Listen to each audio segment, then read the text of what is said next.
Аға мен әкем 6 сәуір күні Қосшағылдан шығып, 4 ықшам ауданында орналасқан үйді қарауға кетеді. Машинасы тұрғанын көрдік жағада. Сосын МЧС қызметкерлеріне звондадық. Мына жіберген официальный жауабында біздің заявканы тек қана 7 күні тіркеген. Біз оған дейін звондағанымыздың ешбіреуін тіркемеген, қабылдамаған. Біз телевидениеге шығып бастағаннан бастап, 8-ден бастап іздестіру жұмыстары жүргізілді. Қалай МЧС келеді? Қайығы жарылып жатыр. Алюминий қайық, темір қайығы ғой. Біз бар сваркілетеміз 2 қайығын. Жамайтын жамап береміз. Ешқандай құрал жоқ. Сонда маған айтқаны, біз жұмыс жасамаймыз, үстімнен заявление жаз деді де жағаға тастап, тоқтамастан солай кетті. Айналаның барлығы, мысалы, канализация барлығы су басып тұр ғой. А бұл қыз десіне дейін суды кешіп, үйді айналып өзі іздеп жүрген. Сонда МЧС не затқа керек? Үмбеталиев Манарбек деген замы видеоға түсіріп тұр. Біздің жылап еңіреп тұрған фото түсіміз көріп тұрсыз ба? Біз өшір деп айттық. Одан кейін Жангелов Нұрлан деген жігіт, сол неде жасайтын рободыда келіп, керек десең, көміп алған жерлерінен, көміп тастаған жерлерінен адамдарын қазып алам деп. Ол не сөз? МЧС өздерінің жұмыстарын жасайды, түсінесіздер ме?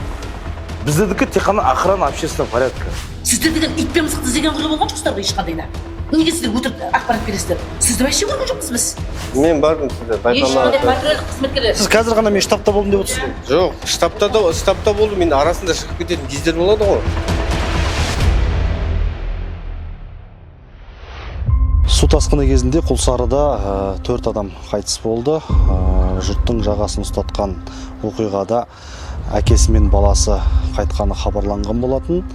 48 жастағы ер азамат пен оның 24 жастағы ұлы дәл осы үйде тұрып келген. Қазір біз бұл үйге кіріп, жақындарына көңіл айтып, тілдесіп көреміз. Құлсарға журналистік зерттеумен барған кезде су тасқыны кезінде қаза тапқан Болатбек Ермекбаев пен оның ұлы Асылхан Нұржаудың шаңырағына тап болдық. Алайда сол күні туыстары түсірілімге келісімін берген жоқ. Қара жамылып отырған отбасының жағдайына түсіністікпен қарап, камерамызды қосқан жоқпыз. Қара жамылып отырған отбасы қазіргі уақытта сұхбат беруге дайын емес екендіктерін айтты. Біз олардың шаңырақтарына кіріп, олардың рухтарына Құран бағыштап шықтық. Бірақ та ертең әкімдіктің алдында кездесіп, сол жерде сөйлесеміз деп уәделестік. Себебі бұл отбасының әкімнің орынбасарына және де төтенше жағдайлар қызметкерлеріне деген реніштері бар. Ертең сол жерде олар бәрін жайып салмақ. Келісілген күні марқұм Болатбек Ермекбаевтың қызы және туыстарымен кездесу үшін аудандық штабқа келдік. Біз іздеген Жылой ауданы төтенше жағдайлар бөлімі бастығының уақытша міндетін атқарушы Қобылан Кенжебеков штабта болмағандықтан оған телефон соқтық. Қобылан мырза, біз Астанадан келіп отырмыз Жылойға. Сізден сұхбат алайық деп едік, қай жердесіз? Мен далалықта жұмыс істеп отырмын. Қай жерде? Біз шет жақта қалай түсіндіремін сіздерге? 1-2 сағатта келесіз ба? 2 сағатта келем ғой. Оған дейін мына жерде бітіріп кетейін дегенім ғой. Бастаған ішінде аяқсыз тастамайын дегенім ғой. Мен де тұрған шығарсыз. Жақсы, онда 2 сағаттан кейін сізді күтеміз онда, осы. Қобылан Кенжебековпен штабта жолығамыз деп уәдесін алған соң, Болатбек Ермекбаевтың қызы Диана Нұржауова мен оның туысы Рая Оңайбековадан оқиғаның қалай болғанын сұрадық. Аға мен әкем 6 сәуір күні Қосшағылдан шығып, 4 ықшам ауданында орналасқан үйді қарауға кетеді. Сағат 2-лерде үйге бара жатырмыз деп хабар береді. Кейін біз 3-4-терде кейін звондаған кезде телефондарын барып тұр, бірақ алмайды. Содан бастап біз өзіміз іздей бастадық, оқиға орнына келдік. Машинасы тұрғанын көрдік жағада. Сосын МЧС қызметкерлеріне звондадық. Бірақ өзіңіз көріп отырғандай, мына жіберген официальный жауабында біздің заявканы тек қана 7 күні тіркеген. Біз оған дейін звондағанымыздың ешбіреуін тіркемеген, қабылдамаған. Сол кезден бастап ешқандай су келген көшелерге патрульдік полиция қойылмады, ешқандай полиция қызметкерлері жұмыс жасамады. Оны енді қағаз жүзінде бізге патрульдік полиция жұмыс жасады, МЧС қызметкерлері жұмыс жасады деп жазып тұр. Сонымен қатар бізге 8-не дейін ешқандай қайықта ештеңеде бөлінген жоқ. Біз пожарныйға учаскеге барып машина сұраған кезде біз аяқтай бардық, потому что біз телефон звондаған кезде олар келмейтін болды. Звондаған кезде оларда бензин жоқ деп айтты. Қажетті құралдар громкоговоритель, фонарик жоқ деп айтты. Сол себепті олар жоғарыдан вызов күтіп жұмысқа шыға алмай отырды. Бұл біріншіден. Біз телевидениеге шығып бастағаннан бастап, 8-ден бастап іздестіру жұмыстары жүргізілді. 7-сінде тек қана 2 қайықпен келеді. Келеді де, іздейді де, біздің басқа жұмысымыз бар деп кетіп қалады. 8 күні біздер дейтін телевидениеге бергеннен кейін 8 күні келеді. МЧС адам 8 күні келіп бастайды. Іздеуге жауапты адам де осы адамды бөліп, сөйтіп содан бастап қана жұмыс жасайды. Бірақ келеді, қалай МЧС келеді? Қайығы жарылып жатыр. Алюминий қайық, темір қайығы ғой. Біз бар сваркілетеміз 2 қайығын. Жамайтын жамап береміз. Ешқандай құрал жоқ. Дронмен келеді, дроны бір 15 минут түсіретте аккумулятор отырып қалды деп кетіп қалады. Адамдар дайын емес. Қолдарында іздейтін құралы жоқ. Мысалы, мынада тұрмалаумен іздедік деп тұр. Қолдарында ешқандай тұрмалау құрал болған жоқ олардың қолында. Тек сотовый телефон, сонымен жүреді, тіке барады, суға тіке келеді. Суды олар кешіп, мысалы, МЧС түкпір-түкпірлі қарамай ма, құлап атқан жерді қарамай ма? Ал Жылой ауданы төтенше жағдайлар бөлімі бастығының уақытша міндетін атқарушы Қобылан Кенжебековтің аудан әкімі аппаратының басшысы Алмат Теміржановқа берген есебі бойынша іздестіру шаралары 6-сынан 7-сіне қараған түні басталғаны жазылған. Бірақ та іздестіру шаралары мүлдем басқа көшеде жүргізілген. Біз берген адресті іздемей тұр, олар оның алдында түскен 2 адамды іздеп, солармен әлек болып жүрген. Біз мысалы департаментке жазғанда, тек қана сол 2 адам енген спискіде біздің адамдар жоқ. Түсініп тұрсыз ба? Сол адамдар кеткен көшемен іздеп тұр. Мына Сали Шакиров көшесімен, яғни мен әкем машинасын қойып кеткен жерден іздестіру жүрген жоқ. 2 күн бойы 6-сынан 8-не дейін ол көшені ешқандай іздестіру жүрмеді. Сонда 6 күні біздің берген визиттар қайда деймін? Мынада 7 күні 0,50-де бізге түсті деп тұр. Оның алдыңғы визиттар қайда? Значит, немқұрайлылығы... Визитті 8 сағаттан кейін қабылдап тұр. Сосын сіз өзіңіз төтенше жағдайлар өкілдерімен үйіңізге бардыңыз? Иә, бардым. Сол бір трекол машинасымен 6 МЧС-ның қызметкерімен бардық, кешке жақын, түн болған уақытта. Кейін олар айтты, бізде басқа заявка бар, біздің кетуіміз керек деді. Олар сыртқа түсетінде барлығы азыкымен жабдықталмаған, яғни ботинкімен сыртқа. Машинаның ішінде отырған трекол машинасы. Машинасымен ішіне отырды, тек бір адам ғана сыртқа түсті. Сосын мен түсіп, кроссовкамен барып үйдің айналасын барлығын кешкісін іздедім. Айналаның барлығы, мысалы, канализация барлығы су басып тұр ғой. А бұл қыз тізесіне дейін суды кешіп, үйді айналып өзі іздеп жүрген. Сонда МЧС не затқа керек? Сонда маған айтқаны, біз жұмыс жасамаймыз, үстімнен заявление жаз деді де жағаға тастап. Жазсаң, жазатын жеріңе жаз деп түсіріп кеткен. Кім айтты? МЧС қызметкері. Бұл қыз маған соғып тұр, апа мені тыңдамай жатыр дейді. Ол жерде мамасы бар, апасы бар қасында. Мен 112-ке соғам, телефон алмайды, 102-ке соғам, қайтадан менен даны алады. Аты жөнін айтыңыз, бүйтіңіз деп. Сол жерде тұрам, содан акиматқа барады. Акиматтан шығып пожарныйға кел дейді, пожарныйға барады. 3 машина тұр. Бізде жабдық жоқ дейді, мана Қобылан деген МЧС-тің міндетін атқарушысы. Сосын бензин жоқ деп, сол жерде бір машинаны мініп, түнгі 1:30-да суға кетеді мына қыз. Таңғы 5-ке дейін ол судың ағысына машина жүре алмай қалады, сол жақта тұрады. Осылайша шырылдап әкесі мен бауырын іздеген қаршадай қызды құтқарушылар судың ортасына тастап, басқа бағытқа кетіп қалған. Мынаның ішінде, мысалы, тұрмалау құралымен іздедік деп жазыпты Кенжебеков, Жылой ауданының төтенше жағдайлар бөлімінің бастығының уақытша міндетін атқарушы Кенжебеков Қобылан дейді. Тұрмалау құралдарымен іздедік дейді. Тұрмалау құралды біз көрмедік. Наоборот, қолдарында сотовый телефон жүрді. Біздер өзіміз 2 метрлі арматурды строительный магазиннен алып келіп, басына якорь ұстатып, бүткіл ағаш мусорларды өзіміз тазаладық үйдің адамдары. Олардың қолында ешқандай да құрал болған жоқ. Біз мына өтірік жұмыс жасалмады деп біздер жоғарыға жазбаймыз ба? Бізге берген жауабы мынаның барлығы өтірік. Мына хронология, мына Кенжебековтің бергені бойынша әкім бізге мынаны беріп тұр, кейін қарай жауабын. Бірақ мына біз жауабына ешқандай қанағаттанбаймыз. Біздер милицияның бастығына да бардық. Біздер водный полиция емес біздей. Сонда бізді кім қорғайды? Айтыңызшы. Мынаның ішінде мана Бекмұратов Айбат деген уголовный розыскінің жігіті ең бірінші күні келді сол жерге. Менен номерін сұрады. Номеріне қарап тұрып, местоположениені біліп тұр.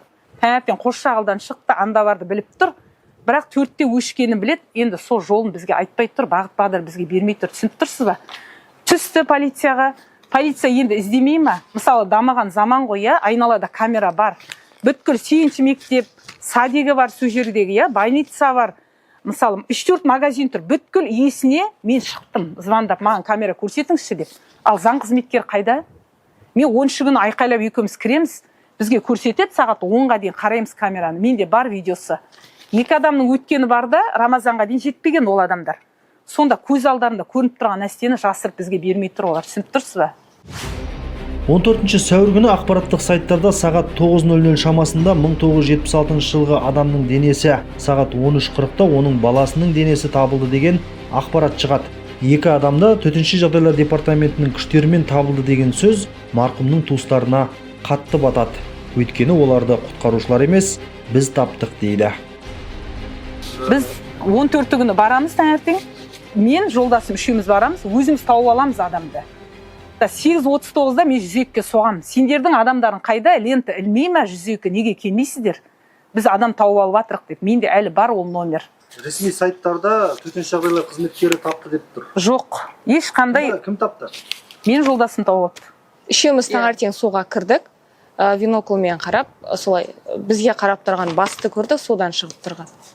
Сосын біз айқайлай бастадық, мында келіңдер деп. Бірақ сол кезде олар жағада тұрды. Біз жоғары жақтан бастығымыздан вызовты күтеміз деп тұрды. Өздеріңіз алып шықтыңыздар?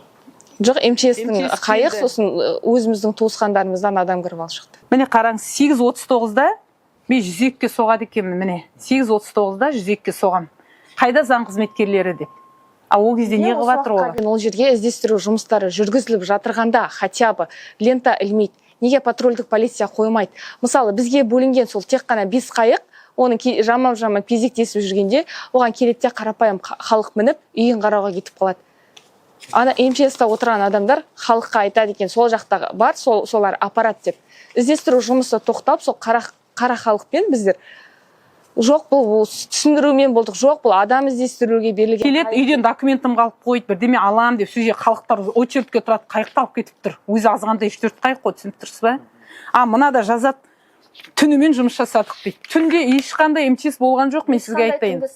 Мынаның бәрі өтірік. 40 адам, 20 адам дейді. Маған сол 40 адам, 20 адамның спискісін берсін. Сол кезде мына ақпаратты беріп отыр ғой, өтірік. Түсініп тұрсыз ба? Бәрі өтірік. Сосын денесін тапқаннан кейін үйге бардыңыздар ма? Денесін тауып алдық, тауып алғаннан кейін өмірі көрмеген милициялар сол жерге келді. Милицияның сондағы әрекеті видеоға түсіріп. Видеоға түсіріп тұр. Мысалы, мына Үмбеталиев Манарбек деген замы видеоға түсіріп тұр. Біздің жылап еңіреп тұрған фотоны түсіміз көріп тұрсыз ба? Біз өшір деп айттық. Одан кейін Жангелов Нұрлан деген жігіт, сол неде жасайтын рободыда келіп, керек десең, көміп алған жерлерінен, көміп тастаған жерлерінен адамдарын қазып алам деп тұр. Ол не сөз? Көріп тұрсыз ба? Ол алып кетеді, бейнеуге жақсы медэкспертиза жасаймын деп. 18 күні мен документке шығам, ЗАГСке барам, адам әлі тірілер қатарында тұр дейді. 14 күні алып кеткен. Экспертизаны жасады, базыға салмай ма адам? Қазір дамаған заман электронный бермей ма бізге құжатты? Білмейді ешбіреуі. Туыстарының денесін тауып, қанжылап отырған жақындары оқиға бойынша биліктің ресми жауаптарын естіп, жүрегіміз одан сайын езілді дейді. Олардың сұрақтары жауапсыз қалмас үшін жауапты органдарды да сөзге тарттық. Және де Нұржан Мақсұтович сол кісіге Инстаграм желісінде видео жариялапты. Бұл жоғалған әкелі балалы адамдары менен вертолет сұрамады деп. Біз 6-сынан бастап, таңның 6-сынан 7-сіне ауған күні таңнан бастап вертолет сұрадық. Жағаның барлығын қарап шығыңыздаршы деп сұрадық. Акиматқа да бардық, полиция, пожарный барлығынан сұрап шықтық. Олардың барлығы бір-біріне сілдейді. Төбемізде вертолет ұшып жүрді. Сол вертолетпен 1 сағат арғалауға бізге рұқсат. Гуманитарлық көмек әкеліп жатыр вертолеттер. Күнде төбеде жүреді. Біз айтамыз, бүткіл Құлсары емес, мына кішкентай жоғалған 4-ші ауыл ғой. Соған беріңізші бір жарты сағатқа дейміз. Ешкімнен жауап жоқ.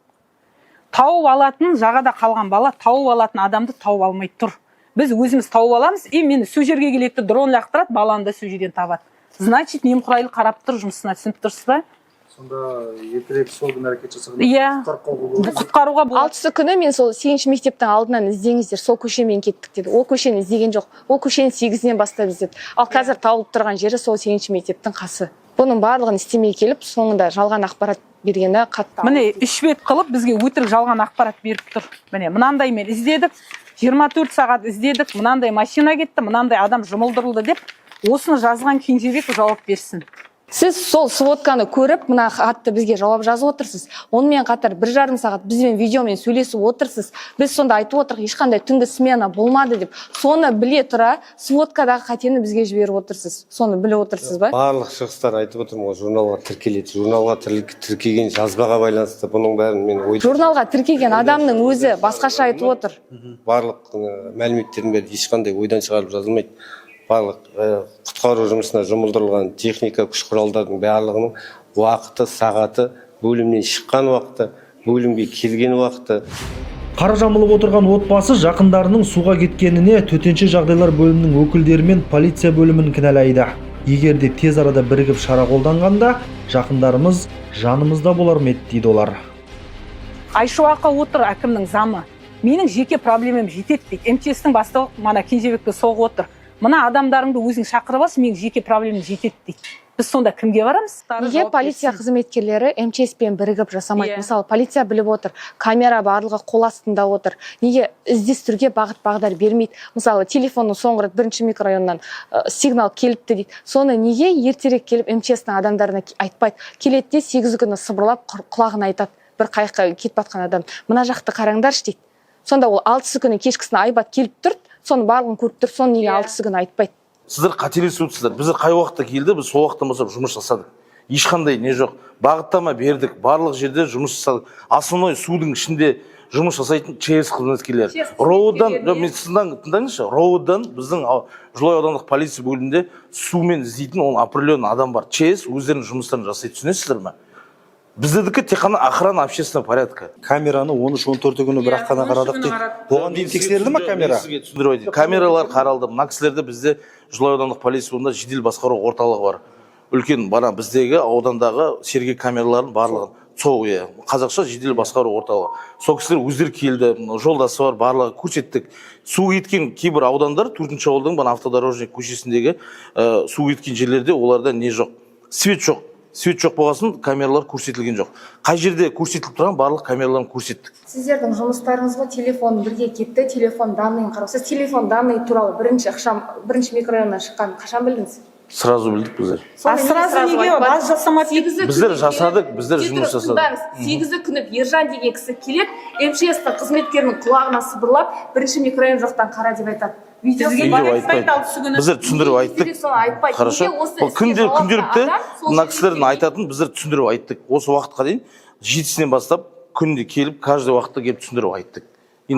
Например, біз айтып тұрған жауаптарға ол кісілер енді біздер түсіндіріп тұрық енді басқа не. Біз сұхбат алып отырғанда марқұм Болатбек Ермекбаевтың қарындасы Алтынгүл Төреева келді. Оқиғаны баяндай отыра, төтенше жағдай жарияланған ауданда адам іздейтін Жанар Жағырмайдың тапшы болғанын айтты. Бардық, сіз жоқсыз, сізді көрген жоқпыз біз. Штабқа қойып қойды. Вот біз бардық. Мен сол жерде кетіп баратқан, қайықпен кетіп баратқан 3 жігіттің нөмірін жазып алдым. Мен сізге хабарласам қазір деп, аудан әкіміне бардым. Аудан әкімі тұрып Нұрлан Мақсатұлына звондағанда айтты, 25 адам жұмылдырылды деді.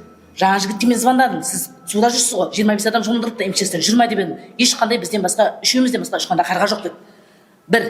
Екіншіден қайтадан біз Нұрлан Мақсатұлының алдына барсақ, ол кісі тағы сөйтіп еді, оған соңғы күнше тағы звондадым. Мен ана жігітке звондағаннан кейін барып Нұрлан Мақсатұлының жауабы не екенін білесіз бе? Бензин болмай жатыр мынадан деді. Вот көріп тұрсыз ба? Біз өзіміз түнгі 1-де Нұрлан Мақсатұлының алдына барғанда барып, вездеход машинасынан алып шығып келіп, міне шырылдап екеуміз таңғы 4:30 машин суда жүрдік сол машинамен, білесіз бе? Бір түйір қайықпен бардық біздер. Ешқандай байлан қайығымыз. Ол жерде тек балжігіттің адамдары іздестіріліп жатыр. Біз олардан бұрын 17:43-те біздер вызов бердік. Содан бері қарай қараңыз күнше дронмен неге іздестірілмейді? Сіздер деген ит пен мысықты іздеген құрлы болған жоқсыздар ғой ешқандай да. Неге сіздер өтірік ақпарат бересіздер? Сізді вообще көрген жоқпыз біз. Су тасыған жерде халықпен бірге болған жоқ. Болған жоқ, әкім болған жоқ, милиция бастығы болған жоқ, МЧС болған жоқ. Міне ешкім болған жоқ. Жүрдім? Ешқандай көрген жоқпыз. Мен бардым сіздер, Ешқандай байқамаған. патрульдік қызметкерлер. Сіз қазір ғана мен штабта болдым деп отырсыз ғой. Жоқ, штабта болдым, мен арасында шығып кететін кездер болады ғой. Мал емес қой жоғалған, адам ғой. Неге дрон тұр ғой? Қолдарыңызда бар ғой, қолдарыңыз созсаңыз жетіп тұр ғой барлық нәрсеге. Сіздер неге дронмен қарамайсыздар сол кезде? Дронмен қаралды ғой. Дайын емес, ешқандай жоғалған адам іздестіруге бұларда ешқандай дайындық жоқ. Трекол машинаның ішінде отырған адамдарда азықы жоқ. Біліп тұрсыз, қалай вызовқа барады олар? Судың ортасына қалай барады, если құрал жабдықтары болмаса? Құлсарыны су басып, елдің назары батысқа ауған шақта алыстағы ағайынның жай күйін білейік деп мәжілістің бір топ депутаттары осы ауданға аттанған болатын. Із-түссіз жоғалған адамдардың туыстарымен кездескен, алайда тұрғындар халық қалауларына өкпесі барын айтады. Біздер Ринат Зайытовты жеке өзіне барып, оқиға болған орнына апарып барлық жағдайымызды айттық, бірақ ол ар жаққа барғаннан кейін мына дүние мүлікті, елдің дүние мүлкін жариялап айтып отыр. Жоғалған 2 адам жайлы ешқандай ақпарат айтылған жоқ. Біздің үніміз сонда оның құлағына дұрыс жетпеген, бізді дұрыс тыңдамаған қасымызда тұрып. От көріп тұрсыз ба? Біздің жанайқайымыз жетпеген оның құлағына дұрыс. Марқұмдардың туыстары үніміз Астанаға жетсе екен дейді. Істің ақ-қарасын анықтау үшін бас прокуратураға үндеу жолдады.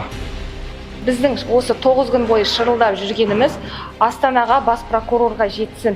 Біз осы уақытқа дейін неше түрлі адамдарға айттық, барлығы бізді жарты жолдан тастап кетіп жатыр.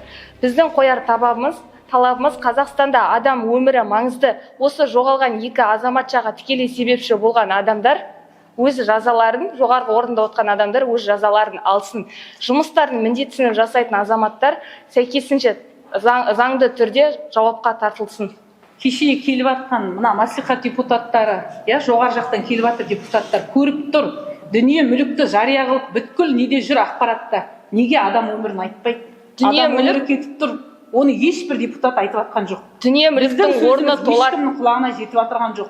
Тікелей біз үндеу сізге тастаймыз. Жоғарғы прокуратураға, генеральный прокуратураға біз үндеу жасап тұрық. Біздің немізді қараңыз. 20-дағы қыз 2 бауырынан үйінде асыраушысынан айырылып отыр. Кім жауап береді? Жауап берсін, заңмен жауап берсін. Қаражанов, мына біздің әкіміміз, Айшуақова, милиция қызметкерлері, бізбен әлі дұрыс сөйлесе алмайды көріп тұрсыз. МЧС басшылары, барлығы заңды жауап берсін. Және де жалған информация таратуын тоқтатсын.